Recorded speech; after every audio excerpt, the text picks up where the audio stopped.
Hello students, मैं M K Agarwal, associate professor ABST, government Shakambhar PG college Sambhar lake. पिछले turn पे हम पूंजी संरचना के सिद्धांतों के बारे में चर्चा कर रहे थे और शुद्ध आय परिचालन सिद्धांत के बारे में हमने चर्चा की थी, जो डेविड डुरांड द्वारा प्रतिपादित किया गया था। इसमें पहले हमने शुद्ध आय सिद्धांत पे चर्चा की, फिर हमने शुद्ध परिचालन आय सिद्धांत पे चर्चा की। आज हम तीसरा जो अवधारणा है, सिद्धांत है, जिसको हम परंपरागत सिद्धांत के नाम से हम जानते हैं, ट्रेडिशनल थ्योरी, ट्रेडिशनल अप्रोच, उसके बारे में हम चर्चा जो है वो करेंगे। तो ये जो ट्रेडिशनल अप्रोच है, ये एक प्रकार से जो परिचालन आय सिद्धांत है, शुद्ध परिचालन आय सिद्धांत और शुद्ध आय सिद्धांत, उन दोनों के बीच का सिद्धांत है। यानी न तो शुद्ध आय और न शुद्ध परिचालन आय, दोनों के बीच का सिद्धांत है, जिसको हम कह सकते हैं कि ये एक मध्यवर्ती सिद्धांत जो है वो है, जिसको हम इसके अंतर्गत जो है वो अध्ययन उसका हम करेंगे। तो यानी इसके अंतर्गत जो सबसे बड़ी बात इस पूंजी संरचना में ऋण पूंजी के उपयोग के बारे में हम चर्चा करते हैं। तो ये जो परंपरागत सिद्धांत है, ये इस बात को बताता है कि एक संस्था के पूंजीकरण में ऋण एवं पूंजी के समता के विवेक युक्त मिश्रण से फर्म के कुल मूल्य में वृद्धि और पूंजी की लागत में कमी की जा सकती है। यानी ये कहता है कि ऋण पूंजीकरण में आप ऋण का उपयोग, ऋण समता का जो उपयोग करेंगे, उसकी एक एप्रोप्रिएट मिक्स होना चाहिए, उचित उसका मिश्रण होना चाहिए। तब तो उचित मिश्रण है, तब तो आप फर्म के कुल मूल्य में वृद्धि हो जाएगी और पूंजी की लागत भी आप कम कर सकते हैं। और यदि ज़्यादा ऋण का उपयोग करेंगे तो फिर ये स्थिति परिवर्तित हो सकती है। तो चूंकि इस परिभाषा, इस सिद्धांत के अनुसार, और हम ये भी जानते हैं कि ऋण पूंजी, हम चर्चा करते आए हैं कि बराबर के ऋण कोष जो है वो पूंजी प्राप्ति का सस्ता साधन है। इसलिए हर व्यापारी के, हर कंपनी के, हर संस्था के ये आशा होती है कि हम ऋण पूंजी का ज़्यादा उपयोग करें, क्योंकि ये सस्ता साधन है। लेकिन आपको पहले भी मैं बता चुका हूँ कि सस्ता साधन कई बार बहुत महंगा पड़ जाता है।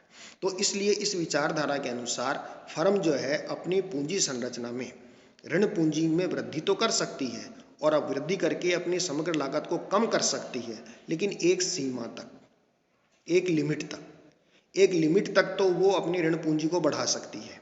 और उसको बढ़ाने से क्या होगा कि फर्म का मूल्य भी बढ़ जाएगा और पूंजी की समग्र लागत भी कम हो जाएगी। लेकिन उस सीमा से ज़्यादा यदि सस्ते ऋण के लालच में उसने ऋण पूंजी प्राप्त कर ली, ऋण पूंजी का ज़्यादा उपयोग किया, तो फिर स्थिति उलट सकती है, उल्टी स्थिति भी हो सकती है। और उसमें क्या होगा कि फिर उससे फर्म का मूल्य कम हो जाएगा और पूंजी की लागत बढ़ जाएगी, जो कोई भी व्यक्ति, कोई भी व्यापारी, कोई भी संस्था नहीं चाहेगी। इसलिए इसमें इस बात पर जोर दिया गया है कि विवेक युक्त मिश्रण से, कि पूंजी समता का जो मिश्रण कैसा होना चाहिए, विवेक युक्त मिश्रण से होना चाहिए। इसीलिए इस मिश्रण, इसके आधार पर जो पूंजी संरचना हम निश्चित करेंगे, वो एक प्रकार से अनुकूलतम पूंजी संरचना उसको हम कह सकते हैं। एप्रोप्रिएट कैपिटल स्ट्रक्चर की जो अवधारणा है, उसको ये सिद्धांत स्वीकार करता है। अब इसका प्रतिपादन किया था इजरा सोलोमन ने इस परंपरागत सिद्धांत को जो है वो प्रतिपादित किया है। और इसके अनुसार इन्होंने जो मान्यताएं ली हैं, क्योंकि हर सिद्धांत की अपनी मान्यताएं होती हैं, इन्होंने इस चीज़ को इस प्रकार से लिया है, चरणों के रूप में लिया है। ये कहते हैं कि पूंजी संरचना में परिवर्तन का पूंजी की समग्र लागत और फर्म के कुल मूल्य पर जो प्रभाव पड़ता है, उसको हम 3 चरणों में हम उसको अच्छी तरह स्पष्ट रूप से समझ सकते हैं। पहला चरण क्या कहते हैं कि इस चरण में पूंजी संरचना में ऋण का उपयोग फर्म के मूल्य में वृद्धि और पूंजी की लागत में कमी करता है। पहली बात ये कहते हैं, जैसा ऊपर सिद्धांत में बोला है, कि इस चरण में पूंजी संरचना में जो ऋण का उपयोग यदि आप करेंगे तो उससे फर्म का मूल्य भी बढ़ेगा और पूंजी की लागत कम हो जाएगी। इसका कारण क्या है? इसका कारण वो बताते हैं कि पूंजी की लागत तो स्थिर रहती है और ऋण के उपयोग के कारण उसमें मामूली बढ़ती है, ज़्यादा नहीं बढ़ती। दूसरी ओर पूंजी बाजार में जो ऋणदाता हैं, उनका क्रय करने का अनुपात एक निश्चित सीमा होता है, उसके बाद वो बाजार से डिवेंचर्स क्रय नहीं करते। इसलिए ऋण की लागत भी स्थिर ही रहती है, थोड़ी बहुत तो इसके अंतर्गत जो है वो बढ़ती है। दूसरे चरण में वो कहते हैं कि पूंजी संरचना में ऋण की मात्रा निश्चित सीमा के आने के बाद ऋण का और अधिक उपयोग यदि आप करेंगे तो उससे पूंजी की लागत बढ़ जाएगी आपकी और फर्म के मूल्य का उस पर कोई प्रभाव नहीं पड़ेगा। तो इसके कारण जोखिम में वृद्धि हो जाती है और जोखिम में वृद्धि होने से पूंजी लागत में वृद्धि हो जाएगी और पूंजी फर्म का मूल्य जो है वो कम हो जाएगा। तो ये एक ऐसे मध्यम विस्तार सीमा का के बारे में चर्चा करती है कि ऐसा होना चाहिए कि जिससे फर्म का मूल्य ज़्यादा से ज़्यादा हो और पूंजी की लागत न्यूनतम हो, कम से कम हो। इतनी ही ऋण पूंजी का उपयोग आपको करना चाहिए, उससे अधिक नहीं करना चाहिए। तीसरे चरण में वो कहते हैं कि जब पूंजी की संरचना में स्वीकार्य मात्रा आपने देख ली कि भाई इतने रुपए के ऋण उपयोग करने से तो हमें फायदा होता है, हमारी फर्म का मूल्य भी बढ़ जाता है और पूंजी की लागत भी कम हो जाती है। लेकिन यदि आपने सस्ते साधन के लालच में ऋण का उपयोग बढ़ा दिया तो ऐसी स्थिति में क्या होगा, उल्टा हो जाएगा। फर्म के कुल मूल्य में कमी हो जाएगी और पूंजी की लागत में भी वृद्धि हो जाएगी। तो ये बात उन्होंने कही है कि ऋण का उपयोग तो आप करें, लेकिन ऋण का उपयोग एक निश्चित सीमा तक ही आप करें। उससे ज़्यादा यदि करेंगे तो फिर फर्म का मूल्य भी कम हो जाएगा और पूंजी की लागत भी बढ़ जाएगी। इसको एक उदाहरण से हम समझते हैं। जैसे ही दे रखा है कि फर्म का कुल मूल्य, समता अंशों का मूल्य और पूंजी की समग्र लागत का हमें परिकलन करना है। सवाल क्या दिया हुआ है, नेट ऑपरेटिंग इनकम है 2 लाख रुपए, टोटल इन्वेस्टमेंट है 10 लाख रुपए का, ठीक है। और इक्विटी कैपिटलाइजेशन रेट इसमें 3 स्थितियां दे रखी हैं कि if the firm uses no debt, कि यदि फर्म के पास किसी प्रकार की ऋण पूंजी नहीं है यानी सारी डेट कैपिटल है तो इक्विटी कैपिटलाइजेशन रेट है 10%। और यदि फर्म 4 लाख के डिवेंचर यूज करती है तो 11% और 6 लाख के डिवेंचर यूज करती है फर्म तो 13% इक्विटी कैपिटलाइजेशन की रेट इसमें होगी।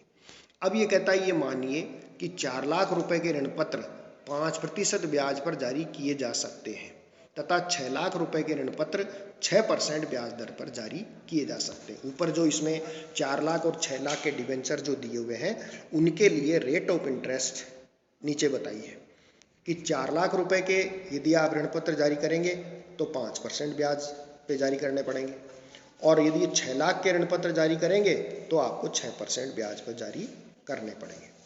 तो अब इसमें हमें ये तीनों चीज़ें निकालनी है। तो हम कॉलमर फॉर्म में 3 कॉलम हम बना लेंगे, जिसमें पहली स्थिति में तो कोई ऋण नहीं है, दूसरी स्थिति में 4 लाख के डिवेंचर्स हैं और तीसरी स्थिति में 6 लाख रुपए के डिवेंचर्स दिए हुए हैं।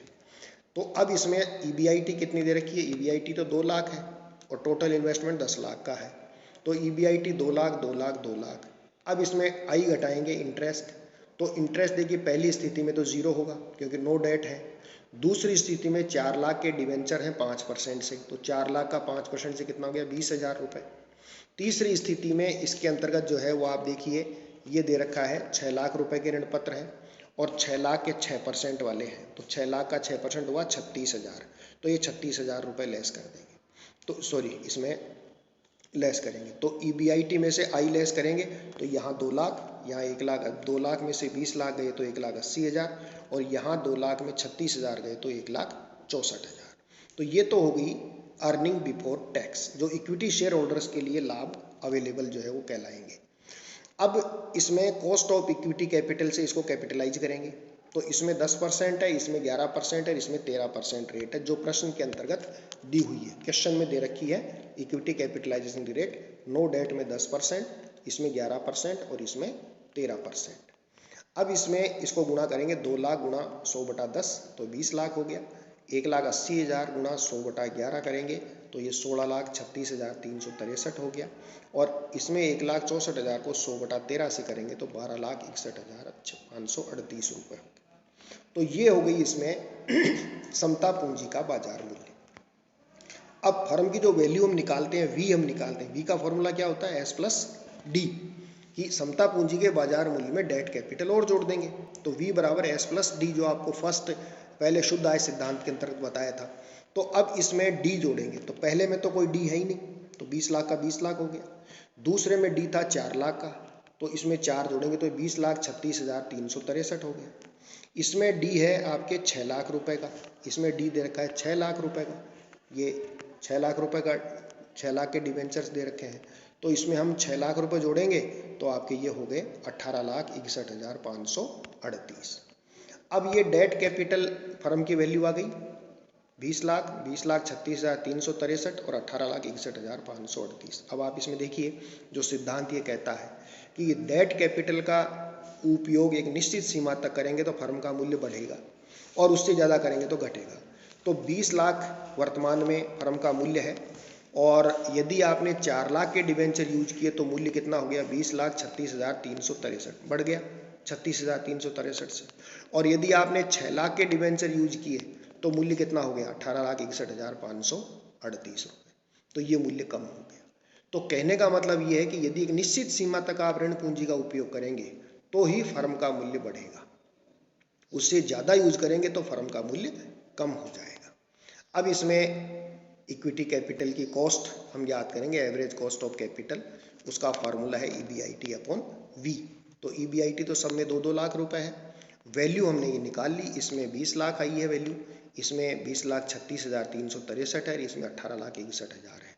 तो इसका भाग देके हम इसमें ये वैल्यू ज्ञात करेंगे cost of equity capital, average cost of capital. तो इसमें 10% आ गया, इसमें 9.8% आ गया और इसमें 10.7% आ गया। तो अब आप कंपैरिजन करके देख सकते हैं जो इस सिद्धांत में बताया गया है कि एक निश्चित सीमा तक यदि आप ऋण पूंजी का उपयोग करेंगे तो उससे फर्म का मूल्य तो बढ़ेगा ही, साथ में पूंजी की लागत भी, समग्र पूंजी की लागत भी कम हो जाएगी। और यदि एक निश्चित सीमा से ज़्यादा ऋण पूंजी का उपयोग करेंगे तो उससे क्या होगा कि आपकी जो है वो फर्म का मूल्य भी कम हो जाएगा और पूंजी की लागत भी आपकी बढ़ जाएगी। तो जैसे फर्म का मूल्य 20 से बढ़ के 20,36,000 हो गया और लागत जो है 10% से घट के 9.8% इसके अंदर जो है वो आ गई। और यदि आपने ऋण पूंजी 4 लाख से बढ़ा के 6 लाख कर दी तो क्या हुआ, फर्म का मूल्य घट करके 18,61,538 हो गया और लागत जो है 9.8% से बढ़ करके 10.7%, 10% से बढ़ के 10.7% हो गई। तो इस सिद्धांत के अनुसार इस प्रकार हम कह सकते हैं कि पूंजी का, ऋण पूंजी का उपयोग पूंजी संरचना में अवश्य करना चाहिए, लेकिन एक लिमिट तक, एक सीमा तक ही आप इसका उपयोग कर सकते हैं। इससे ज़्यादा करेंगे तो आपको नुकसान होगा, फर्म का मूल्य भी कम हो जाएगा। फर्म का मूल्य कम होगा तो बाजार में शेयर्स की प्राइस स्टॉक मार्केट में कम हो जाएगी और आपकी जो कॉस्ट है कैपिटल की वो भी बढ़ जाएगी। धन्यवाद।